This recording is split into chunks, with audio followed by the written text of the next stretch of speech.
बीते 25 अप्रैल की देर रात को आईएमटी मानेसर के सेक्टर 6 में अवैध रूप से चल रही कबाड़े और दुकानों की गोदामों में आग लग गई। कबाड़ी की दुकानों में आग लग गई और गोदामों में आग लग गई, इतनी भयंकर कि लगभग 25 एकड़ से सब कुछ खाक हो गया। वहीं अभी तक आग लगने के कारणों का पता नहीं लग पाया है। आग पर काबू पाने के लिए दमकल विभाग की 35 से 40 गाड़ियां मौके पर मौजूद रही, लेकिन आग का तांडव इतना ज्यादा है कि आज सुबह तक भी काबू नहीं पाया गया।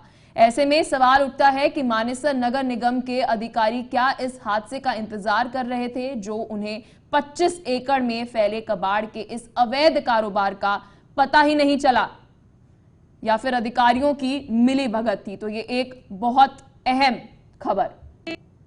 ये कल रात को ये हादसा हुआ है। यहाँ पे बहुत सारा जैसे कि गार्बेज या प्लास्टिक मटेरियल था, उसकी वजह से आग लग गई और फिर कल आंधी तूफान आने की वजह से ये आग जो है ये काफ़ी एरिया में स्प्रेड हो गई। तो अभी मौके पे हमारा यहाँ पे फायर ब्रिगेड भी है, जेसीबी से जितना वेस्ट है वो भी हम हटाए जा रहे हैं। अभी तक एक डेड बॉडी हमें मिल गई है और 2 लोग हैं वो इंजर हो गए हैं, उनको हॉस्पिटल में शिफ्ट कर दिया गया है।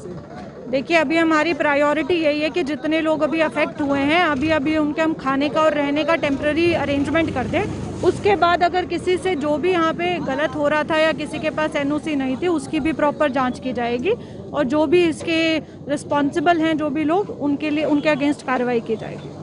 25 अप्रैल की रात 10:30-11 बजे का समय था जब आईएमटी मानेसर गुड़गांव के सेक्टर 6 में अवैध रूप से चल रहे कबाड़ियों की दुकानों में भयंकर आग लग गई।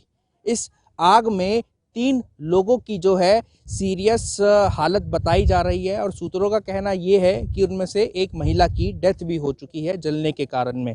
आग इतनी भयंकर थी कि दमकल की मौके पर 35 से 40 गाड़ियां भी आग के ऊपर सुबह 4-5 बजे तक काबू नहीं पाई गई, क्योंकि अवैध रूप से कबाड़ियों की दुकानें चल रही थी लगभग 25 से 30 एकड़ के अंदर।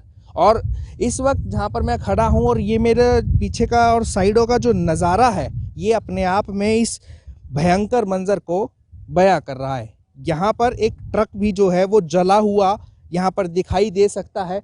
आप देख सकते हैं कि किस प्रकार से आग ने विकराल रूप धारण करके सब कुछ तहस नहस कर दिया है। जहां देखो वहां पर सिर्फ और सिर्फ धुआं ही धुआं नजर आ रहा है। और आप अगर इधर की भी तस्वीरें देखें तो आप देख सकते हैं कि यहाँ पर इस वक्त खड़ा हो पाना भी कितना मुश्किल हो रहा है, क्योंकि धुआं आग चारों तरफ फैली हुई है। सवाल गुरुग्राम प्रशासन के ऊपर उठता है, नगर निगम मानेसर के ऊपर सवाल उठता है कि आखिर इतने बड़े पैमाने पर जब अवैध रूप से कबाड़ियों की दुकान चल रही थी तो वो कहाँ पर सो रहे थे? क्या इसके अंदर मिली भगत थी अधिकारियों की? क्या भ्रष्टाचार का खेल यहाँ पर दिखाई दे रहा है साफ तौर से? क्योंकि यहाँ पर रहना, यहाँ पर खड़ा हो पाना ही इतना मुश्किल हो रहा है, सांस लेने में भी यहाँ पे दिक्कत हो रही है, इतनी धुआं है। यहाँ पर आप देख सकते हैं कि चारों तरफ का ये जो नज़ारा है, किस तरीके से ये एक विकराल भयंकर रूप आग ने लिया और तबाही का मंजर जो है वो देखने को मिला। यहाँ पे कुछ लोग भी मौजूद है, उनसे भी पूछेंगे कितने बजे की आग लगी है? ये लगी 9 बजे करीब। 9 बजे करीब। क्या आग लगी? आप यहीं पे थे क्या? ना, हम कमरे पे थे। कमरे पे थे? आप यहीं पे रहते हो? आप? हाँ, गाँव में रहता हूँ, छुट्टी करके चले गए थे। कितने लोग जो है बताए जा रहे हैं इसके अंदर जो है उनकी मृत्यु हुई है? लेडीज निकाली है। कितने लोगों की जलने की खबर है? अभी तो एक ही की खबर है। कैसे लगी आग, कुछ बता पाएंगे आप? 2 आदमी तो भाई अभी मर चुके हैं, अभी एम्बुलेंस लेगी है। ये लगी थी करीब 10 बजे।